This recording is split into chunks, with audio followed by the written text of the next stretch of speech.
그럼 몸이 좀 더 뒤로 빠져야겠죠? 근데 몸을 뒤로 더 빼면 아까 얘기한 것처럼 팔이 펴지면서 핸들을 당기게 돼요.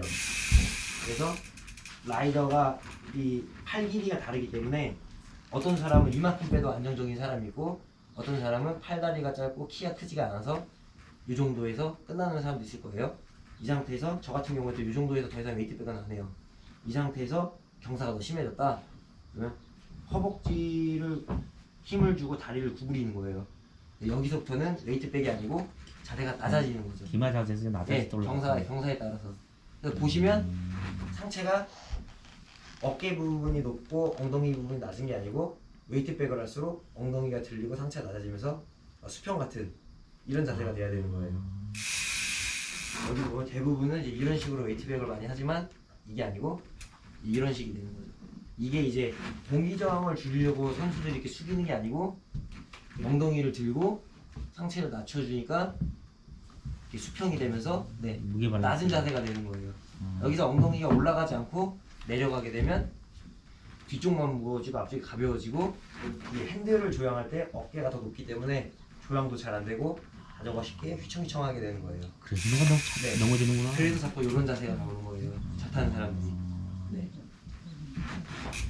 이렇게 웨이트백을 해주셔야 좀 더 안정적으로 웨이트백을 하면서 코너도 돌 수 있고 허물에서도 버틸 수가 있어요. 네. 이 부분도 좀 연습을 많이 하시면 익숙해지면 라이딩을 하실 때 도움이 아주 많이 될 거예요. 도움이 아주 많이 될 거고요. 그 뉴트럴 할 때 네. 팔에 그 체중이 실려야 돼요? 네. 아까 기본적인 뉴트럴 자세에서는 이 손바닥에도 무게감이 느껴져야 되고 발바닥에도 무게감이 느껴져야 되는데 자전거를 이제 제 거 같은 이런 엔듀로 올마운틴 자전거를 타실 거잖아요. 엔듀로 올마운틴은 오르막도 올라가야 되고 평지도 타야 되고 페달링도 좀 해야 돼요. 이거 다운힐 자전거에 비해서 핸들이 많이 높지 않고 헤드값도 다운힐 자전거가 많이 높지가 않았어요. 그래서 앞에 체중이 한 40% 정도 실리는 게 이상적이고 나머지 페달 쪽으로 60% 정도 실리는 게 가장 이상적이에요. 페달 위에 완전히 딱 쓰라고 어떤 분. 페달 위에 선다고요? 우리가 예전에 배울 때는 손을 놓고 서서 그냥 고개를 숙여라 이렇게 배웠거든요. 그러면 안 돼요. 왜 그러냐면 그게 옛날에 그렇게 배웠어요. 이 상태에서 딱 네. 이런 식으로 말씀하시는 그냥 거잖아요. 섰다가 이 손만 상태에서 잡으라. 손만 잡게 되면 이 골반을 숙이는 게 아니고 아까 얘기한 것처럼 그렇죠. 허리를 숙이게 되는 거예요. 하지만 골반을 숙이게 되면 무게 앞으로 가죠.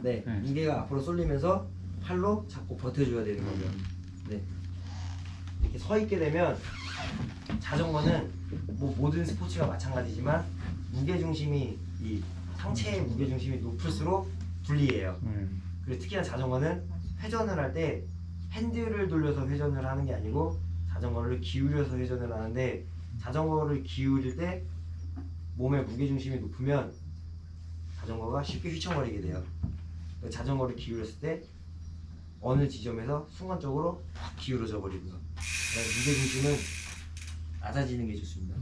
낮아지는 게 좋고 서 있게 되면 코너를 돌 때 자전거가 잘 기울어지지 않고 기울여지더라도 어느 순간 갑자기 확 넘어가지는. 하지만 이것도 차이가 있는 게 주행하는 속도가 빠를수록 자세가 낮아져야 되는 거고요. 주행하는 속도가 빠르지 않으면 그만큼 자세는 높아야 돼요. 네. 초보자분들이 대부분 높게 타는 이유 중에 하나도 빠르지가 않으니까 기울일 필요를 못 느끼는 거예요.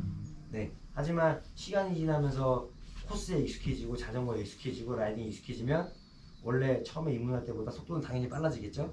그럴수록 자세는 조금씩 더 낮아져야 되고 자세가 낮아지는 만큼 엉덩이를 들려야 되는 거예요. 엉덩이가 들리는 게 아주 중요한 부분이에요. 엉덩이가 들리면서 상체를 숙이고 이 상태에서 웨이트백을 하고 웨이트백을 하다가 전체적으로 낮춰주는 이게 핵심이에요. 이게 제일 중요한 부분이에요. 대부분은 이 엉덩이를 들어야 된다는 걸 모르고 엉덩이를 들었을 때 몸이 앞으로 쏟아지는 감각 때문에 엉덩이를 들지 못해요. 네, 이건 좀 익숙해지셔야 되는 부분이고요. 아까 얘기한 것처럼 사람마다 신체 조건도 다르고 자전거의 사이즈도 다르기 때문에 옆에서 봤을 때는 약간 차이는 있을 수 있어요. 하지만 라이더 스스로는 손바닥 부분에 무게감이 앞에는 한 40%, 발바닥 쪽에 60%, 발바닥이 조금 더 무겁게. 예, 아주 중요한 부분입니다. 그 다음에는 핸들을 잡는 방법에 대해서 가르쳐드릴 건데요. 보통 핸들을 잡을 때 편안하게 많이 잡아요. 편안하게 많이 잡고 크로스컨트리 타시던 분들이 넘어오시는 분들은 대부분 이 팔꿈치가 약간 안으로 들어와요. 이런 자세를 좀 많이 취하게 되죠. 정면에서 봤을 때. 네, 이렇게 팔꿈치가 약간 안으로 들어오는 자세를 취하시게 되면 충격을 받았을 때 팔이 버티기가 어려워요. 버티기가 어렵고 팔꿈치가 안으로 접혀있기 때문에 자전거를 좌우로 기울이기도 어려워지고 손을 놓을 때처럼 이렇게 기울이기도 어려워져요. 자전거를 타실 때 크로스컨트리도 마찬가지인데요.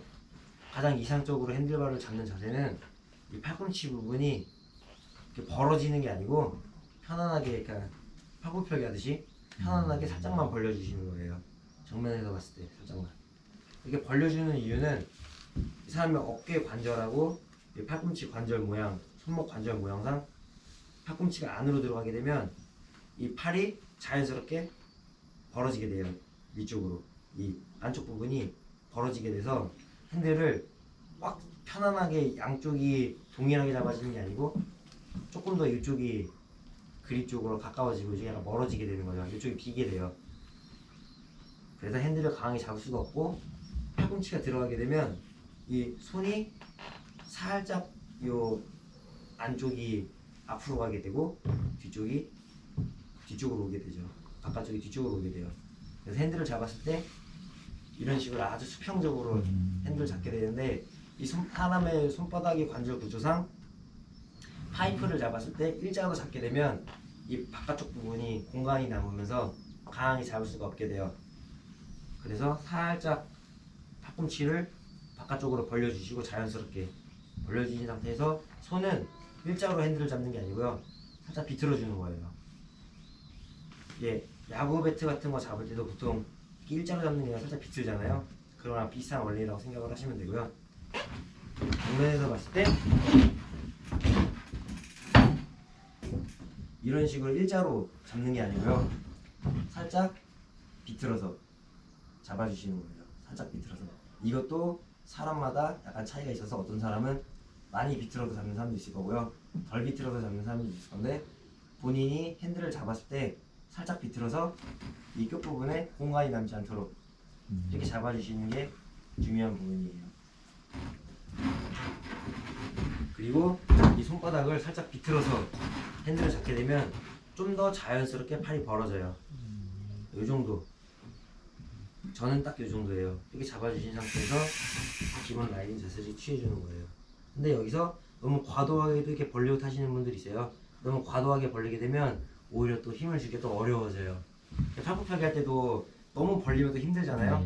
너무 힘들고 또 너무 이렇게 이 팔꿈치를 안으로 넣어도 힘들고요. 본인마다 이 본인의 편한 포지션이 있을 거예요. 어떤 사람은 조금 더 벌리고 타는 게 편하고 어떤 사람은 많이 벌리지 않아도 편하고 스스로 몇 번 해보시면 네, 아실 수 있는 부분입니다.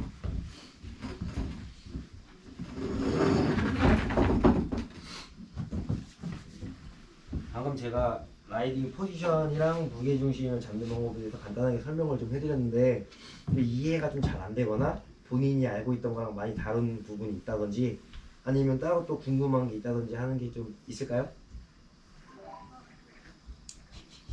없으세요? 나 이해했어요. 궁금한 건. 네, 그러면 이제 자전거 서스펜션을 세팅하는 방법에 대해서 설명을 해드릴 건데요. 서스펜션 세팅을 하실 때는 네, 아주 중요한 거 몇 가지만 기억하고 계시면 되고 나머지 부분은 대부분 서스펜션 세팅을 매번 바꿔야 할 정도로 빠르게 달리질 않아요. 서스펜션 세팅을 자주 바꿔야 될 때는 대부분은 아주 고속에서 여러 코스를 탈 때가 대부분이에요. 하지만 이제 대부분의 우리나라 라이더들은 기록을 잘 내기 위해서 라이딩을 한다기보다는 본인의 취미생활의 하나이기 때문에 빠르게 달리는 게 목적이 아니고 본인이 즐기는 게 목적이신 분들이 대부분이에요.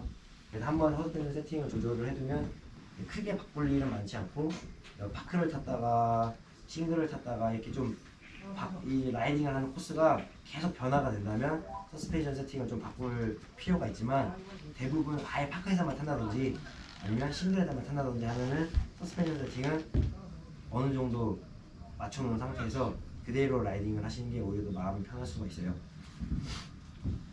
처음에 서스펜션 세팅을 할 때는 기본적으로 세글하고 자전거 위에 라이더가 올라탔을 때 기본적으로 가라앉는 이 세글을 먼저 세팅을 해야 되고 이 세글을 적정하게 세팅을 해주셔야 이 앞뒤 서스펜션의 에어스프링의 강도가 라이더의 몸무게에 적정 강도를 가지게 되는데 이제 전부 다 엔듀로 자전거 타고 오셨죠? 이런 뭐 다운힐 자전거는 없으시죠?